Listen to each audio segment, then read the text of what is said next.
Dear students, assalamu alaikum wa rahmatullahi wa barakatuhu. I hope that you're fine and doing very well, dear students. And today is the day on which I'm going to start chapter 2, and we are done with chapter 1. And the last topic that we covered in the first chapter, there were different types of the projects.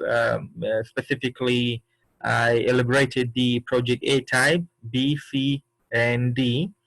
And apart from that, dear students, I talked about that how organizations can categorize their projects on the basis of some of the characteristics. I explained the points, the characteristics like complexity, risk, business value, according to cost. Okay, and there were some other elements or characteristics through which organizations choose to categorize their projects. So I'm waiting for the rest of students once they join, so then I'll be able to start the lecture. Okay. And yeah, 5 minutes almost done. Okay, I've given you plenty of time. So once I'll be checking. Okay, if students send me, approval, a request for approval, I'll give them approval, and we will keep a good flow of this lecture. So, dear students, assalamu alaikum, and this is Sayeed Nadeem Sadat, and today is the day on which I'm going to start chapter 2. And chapter 2 contains, we have project management phases and phases of traditional project management and pain curve. So I'll be talking about these three topics in chapter 2. Due to the reason that this chapter is short, it consists of 18 slides. Is this that phases, the project management phases we have are different. For example, 5 phases we have.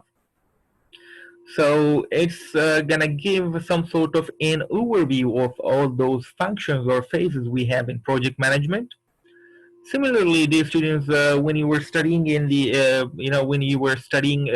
principle of management, there were, functions like planning, organizing, leading, and controlling. Okay, and in initial, definition, all these points were given to you. And then these functions were covered in forms of chapters separately. Okay, you had a different chapter for planning, then organizing, leading, and controlling.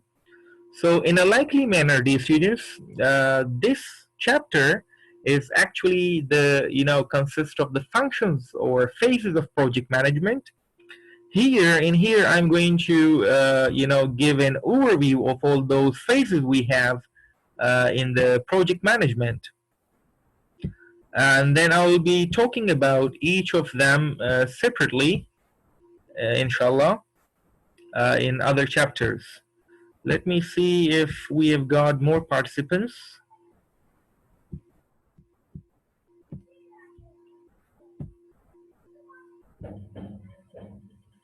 Okay. I don't think so. We have more participants. So let's get started again, dear students. So, starting with the very, first topic of this presentation, that is project management phases. And in project management phases, dear students, the first phase we have is defining phase of the project. And defining phase of the project, can sometimes be interchangeably known as the initiating phase of project management. And the reason why we are dividing the project management phases into different phases is actually when you divide your project management efforts into these, let's say, 5 phases, can help you, can help give your efforts structure and simplify them into series of logical and manageable steps.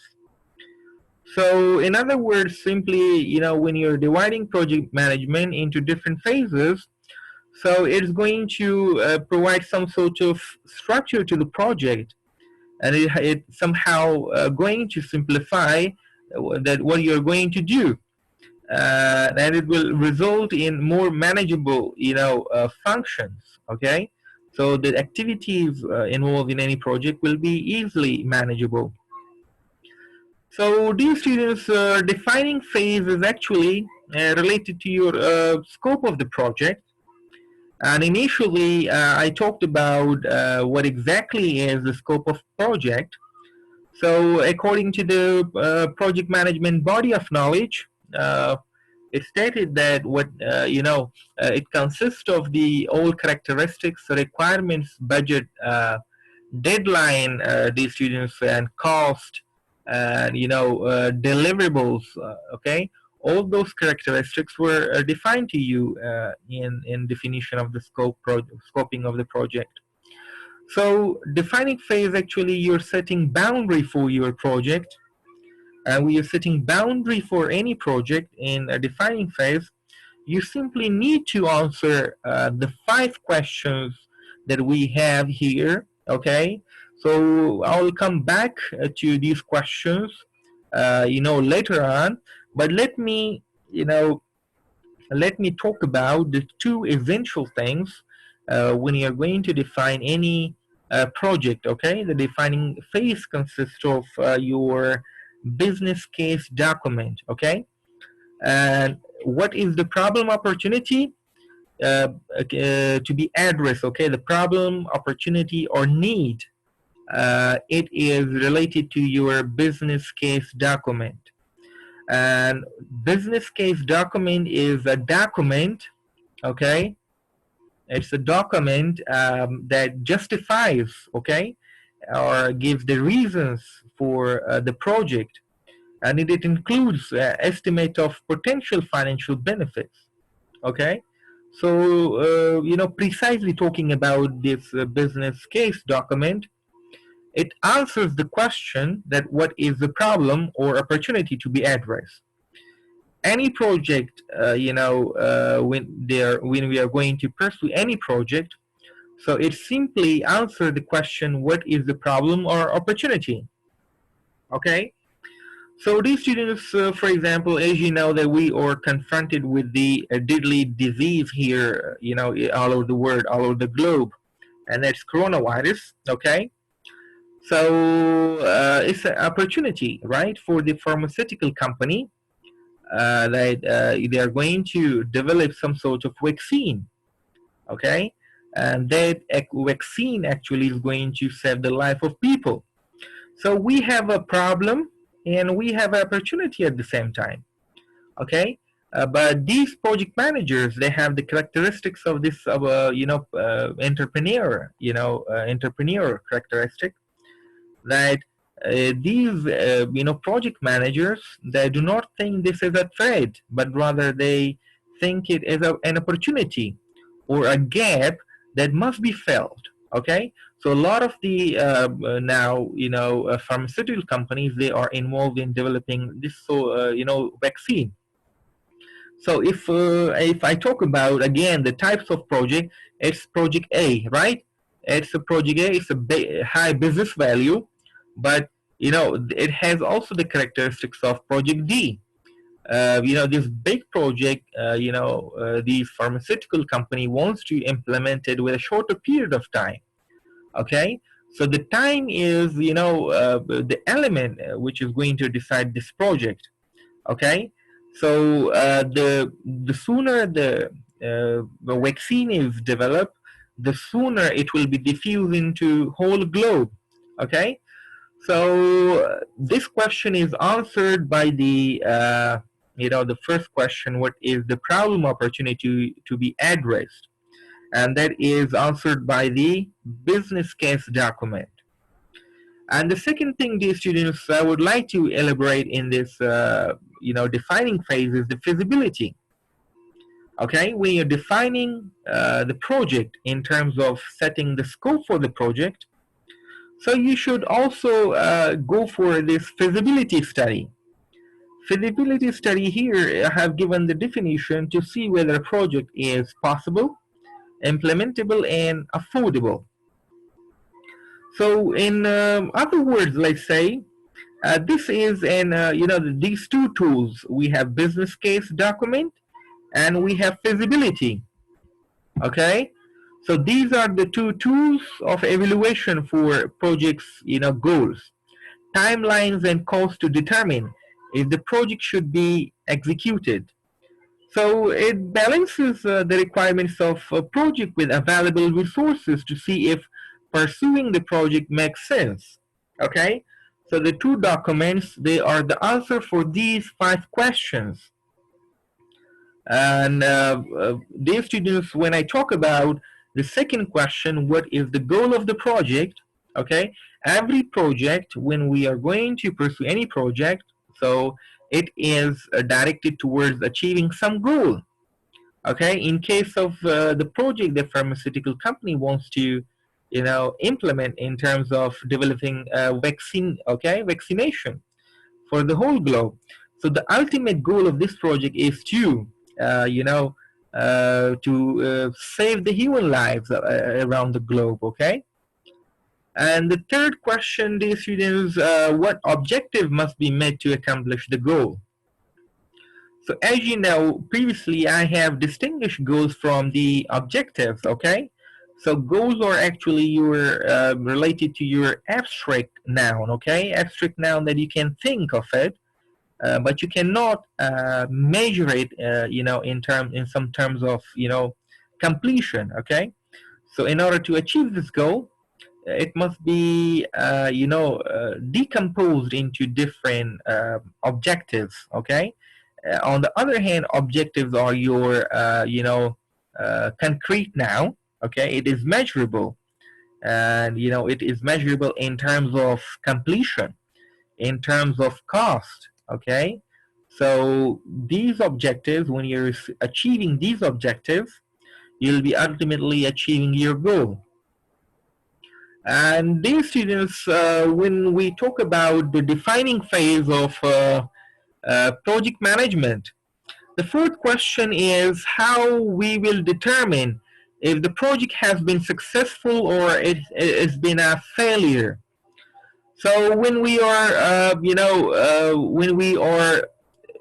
answering this question, so the project manager should establish some sort of criteria on the basis of which we can, analyze or the completion of the project.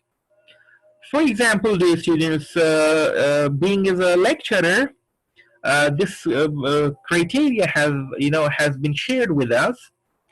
For example, if the management wants to see how much I have completed the project, the project management class, so they have developed this criteria. Okay. For example, if the teacher has taken classes, 80% classes, so the course is, considered to be completed. So the course has been successfully implemented. If I'm not meeting this criteria, so means the course has not been what we call has not been implemented or delivered completely. Okay, so last but not least, last but not the least question we have, okay, are there any assumptions, risks, or obstacles that may affect project success? So these students, as you know that previously I talked about some creeps we have, scope creep, hope creep, some of them taking place during the project, and the other, they appear at the initial stage or the defining phase of project. So, being as a project manager, you have to identify these assumptions. You have to identify these risks, okay? Because these risks, assumptions, will ultimately influence your project in one way or the other way. And it may lead the projects to failure, dear students. So when I talk about assumptions, dear students, in the footnote, I have given the assumption, okay? Assumption means that anything you think to be true, but there is no guarantee, okay? You assume that there are some factors which can affect the project, okay? Let's say, in external environment, we have these economic factors, okay? For example, we have inflation, we have unemployment, we have, some other like interest rate increases, employees or the workers demand more wages. Okay, so these are the assumptions which can affect the project in any project. So you need to be well prepared and you need to define these assumptions. Okay, these assumptions may have favorable effects or unfavorable effects on the project success. And when these assumptions take place, okay, so you have to also give the ways or the methods by which these factors can be accommodated or can be resolved. These students, for example, you're working in one of the construction company, okay, and you think that the prices of material may increase in upcoming 3 months, okay, so you assume that the factors will be stable, okay, but but it's not likely true, okay. There may be chances that the cost of material will increase, so there are higher risks, okay, that the prices will increase. So what you need to do as a project manager is you have to find out the ways by which you can, perfectly accommodate these, factors, these risks. For example, you may want to go with a supplier into longer term of, contract relationship, in supply chain management. You can have, longer term contracts with your supplier, okay, or you can go for, let's say, forward contract or future contract which you have studied previously. For example, on the on today's price, you lock the contract for the future events, okay. Let's say one sake of cement, the students, the cost of which is, let's say, 5,000 Afghani, but you assume that this will stay its place, it will be constant in the future, okay. But the factors, these factors are not controllable, it's out of the hands of the organization, okay. So you have the feeling, okay, you have this sixth sense that the prices will increase.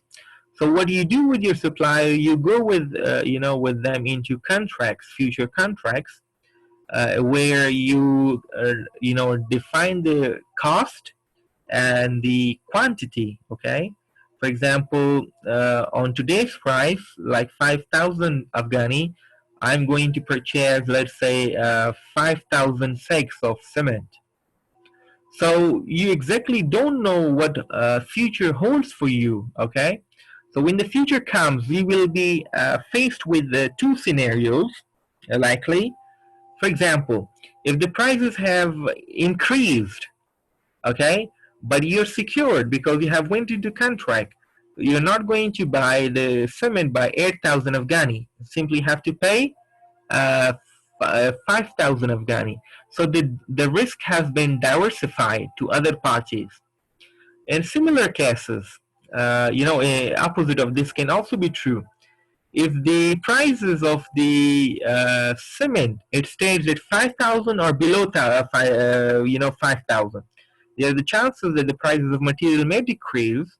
Okay, so in this, what's happening?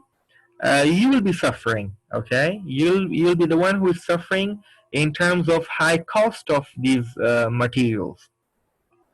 So I hope I have perfectly clear the first defining phase. Let me summarize it. Few things should be kept in mind. One is business case document. Okay. One is business case document. The second one is, dear student, is feasibility study.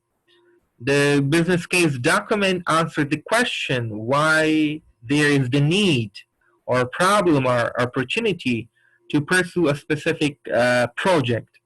The second one is the feasibility study shows whether the project is possible, implementable, and affordable. If you match, if you perfectly answer the first question, problem opportunity, and the second question, so on the basis of these two documents, you're likely to implement the project. Okay, there are high chances that the project will be a successful one. So now moving on to the next phase, we have, dear students, that is the planning phase. Okay, planning phase is second phase of project management. Dear students, I am going to let you give the chance to ask me questions, after 40 minutes, okay? The session will continue, after this as well. I'll give you time for asking me questions. Let me finish these lectures, okay? And please do write your questions if possible. I'll be answering them in online, or post your question on WhatsApp. Okay, I'll be answering them there. So dear students, the second phase of any project management, we have this planning phase. Okay, and planning is nothing but a roadmap. Okay, a roadmap is actually shows you the direction that where you are leading to. Okay, so once, dear students, you receive the green light from the defining or initiating phase, so then you will move on to planning phase of the project. And what is the planning phase of the project? It's a solid plan to guide the team, okay, as well as keep them on time and budget.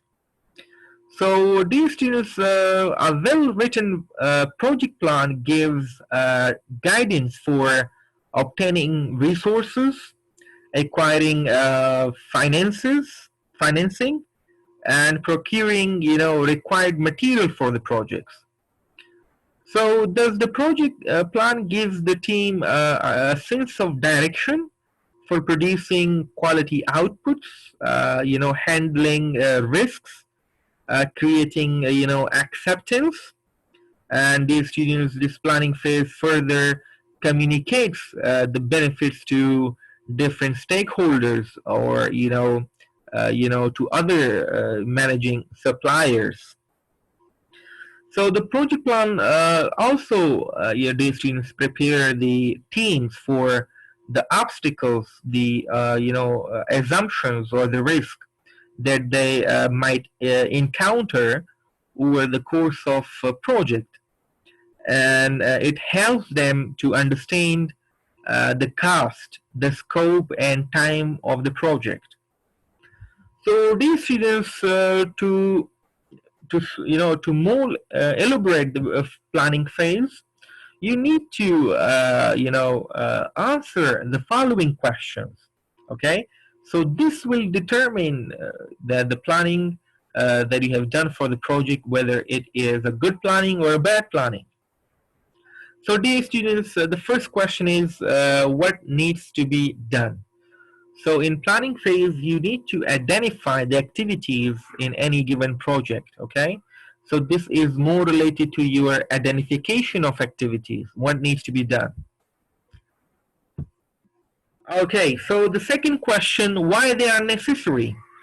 Why activity A is more, more necessary or more important than activity B? Okay, and why activity B is more important than activity C? So when you're answering this question, you're actually talking about sequencing of your activities.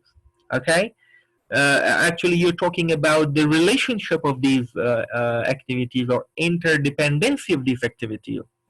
Later in the chapters, these students, I'll be talking about these interdependencies of activities, and they are predecessor relationship and successor relationship, where this point will be further, elaborated.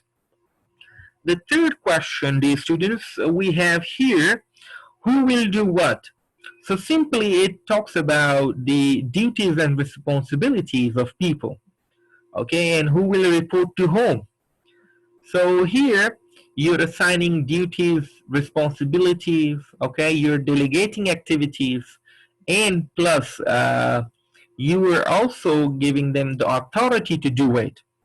With the authority, you ask for the accountability as well. Because at the end of the day, when activities are assigned to you, you will be the one who will be answering for the actions that you have taken or the decisions that you have taken, okay? And the fourth question in the planning phase, we have when it will be completed. So definitely, students, we are talking about the completion of these activities. The completion of each activity should be estimated and should be reported in the planning phase of any project. And what resources will be needed? So, in order to complete these identified and assigned activities, what activities are required to complete those projects? So these students, these resources may be human resources like manpower. You may have money. There could be the material that is going to be needed for completing the projects. And okay, so these students, the last question which needs to be answered in planning phase, that is, what criteria must be met in order for the project to be declared complete and successful? Okay, so the project, being as a project manager, you need to establish some sort of criteria on the basis of which these activities of projects are compared, evaluated, and judged. Okay, and on the basis of this established criteria, you can declare whether a project is completed or not completed. Okay, so there must be some sort of established criteria on the basis of which we can declare a project to be a successful one and a completed one. In our case, dear students, completing the project management course, that is 80% established criteria. Okay, if I have delivered 80% of lectures, okay, or I have covered 80% of the course, so this, course, we can say has been successfully implemented. It has been successfully delivered.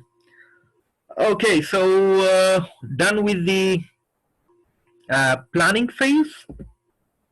Okay, these students, the reason I'm not going into detail because these are more related to your principle of management as well. You have studied there as well, and I have given you plenty of explanation. Okay, I hope it's perfectly clear and it's more understandable. And these students, this planning we are talking about. Okay, the last point I'm going to discuss is this plan is dynamic. Okay, the factors that we are dealing with that exist outside of any organization or outside of this project, they're dynamic in nature. They're ever changing. Okay, you will see a change, a continuous change in these variables. So being as a project manager, okay, you have past experiences. Okay, on the basis of those past experiences, you take intuitive decisions regarding these factors. Okay, and how best to answer those factors. Okay, and how best to respond to them.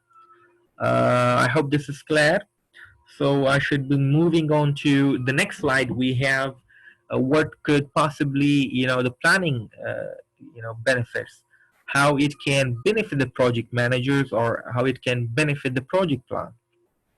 So dear students, I'm going to talk about these 3 points that we have here. Is planning reduces uncertainty. And uncertainty is something, when the current state and the future state, they are different from each other. What you expect, your expectation versus reality, okay? What you're expecting, and in the future, what is the reality. So this gap that exists between the reality and actuality, expectation versus reality. Okay, this gap is called uncertainty, and uncertainty can have favorable, consequences or unfavorable consequences. Okay, so planning helps you to reduce the unfavorable consequences that can affect the project in one way or the other way. The example have been previously given to you. For example, their unfavorable situation, their unfavorable, consequences that the cost of material will increase in coming months. Okay, so planning will simply reduce the chances of happening of that event. So simply planning reduces the uncertainties. And when you plan, so you plan for these factors, the unfavorable factors. And being as a project manager, these unfavorable factors, they cannot be totally, reduced. It cannot be totally eliminated, but it can be brought to some acceptable level. Okay. The second benefit that planning can bring to any project is that planning increases understanding. Okay, when you have a good planning, dear students, so good planning defines the activities very well. It defines that it defines the duties, responsibilities of the team workers. Okay, and when you have a well-defined plan, okay, there will be no misunderstanding that as to who will do what. Okay, and within how much time and how much resources will be consumed. If you do not have a good planning, okay, so this will lead the situation to understanding, and there will be a chaos in the organization. Okay, so people exactly don't know what to do and how things to be done in any given project. So this will result in wastage of resources, wastage of time, okay, and it ultimately is going to lead the project to a failure, okay. And these students, in the later slides, I'll be talking about the pain curve. And the pain curve is regarding your, increasing understandability or increasing, it's more related to your planning phase of any project. The two scenarios are compared. Okay, these scenarios are good planning and bad planning. How likely they are going to have, effect on the project implementation. The last benefit that can bring, to any project is that is planning that improves your efficiency. And what exactly is efficiency, dear students? The efficiency concept is based on the zero wastage concept. Okay, it's a resource based concept. It means using less resources to get maximum output, and this is only possible if you have a good planning. Okay, if you have a good planning. And efficiency, when I talk about efficiency, and there should be also, it also improve if effectiveness. Okay, effectiveness is more related to your time based concept. Okay, doing things in a lesser time. Okay, so when you combine the efficiency and effectiveness, it will result in an output that's called productivity. Okay, so planning actually improves the productivity as well. In productivity, efficiency will be there and effectiveness will be also there. So dear students, I hope planning and defining phase is completed. Okay, so we have 2 minutes left, and I'm trying to give you, explanation of execution. Execution, dear students, is the third phase of any project, right? In the project life cycle, we have the third phase that is executing. So executing is actually more associated with the project management. Okay, execution is all about building your deliverables that satisfy the customer. Team leaders make this happen by allocating resources and keeping team members focused on their assigned tasks. Or in other words, dear students, once you're done with the planning phase, so in planning it's a paperwork, right? So in execution phase, what do? You put those plan into reality, into action. So it's like more related to your action, right? So it's action related. So you have to make sure in execution the following 4 points, okay?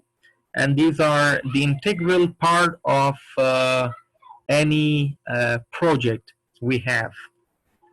So executing means you're authorizing people to to start work on the project plan, okay? And it defines the to perform the task and define their respective jobs. So in execution, there are 4 steps involved. First step is identify the specific resources. Okay, what resources are required to complete the project, and these resources are your manpower, your material, your money, your informational resources,